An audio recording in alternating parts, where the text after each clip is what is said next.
Nous sommes voisins de Sorges, où il y a la capitale de la truffe, du Périgord. Nous sommes vraiment sur un causse, c'est-à-dire un caillou rocheux, calcaire, biotope particulièrement favorable à la production de la tuber. Tuber aestivum, donc la truffe d'été qu'on a recherchée aujourd'hui avec la petite Ostap, qui est une chienne Lagotto romagnolo, est une truffe que l'on trouve en période estivale, sous un système arbustif ombragé et riche en matière organique. À la différence de la tuber melanosporum, on la trouve l'hiver sous des chênes verts ou des chênes pubescents par exemple, sur des terrains très calcaires et en période hivernale, c'est-à-dire du 15 décembre au 15 février approximativement. On est vraiment sur deux produits différents, mais par contre deux produits très qualitatifs d'un point de vue gastronomique. Très bien, Ostap.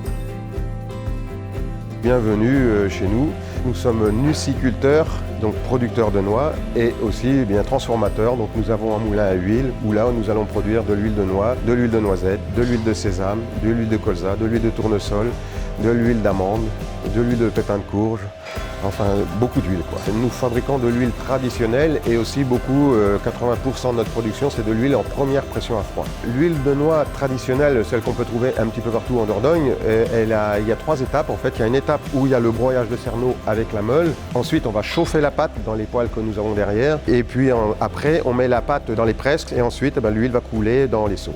Alors que la première pression à froid, l'huile de noix que nous faisons essentiellement, de la meule, on va directement dans les presses et là on va couler, on va presser tout doucement et l'huile va couler pendant 7-8 heures jusqu'à qu'il n'y ait plus d'huile dans le cerneau en fait.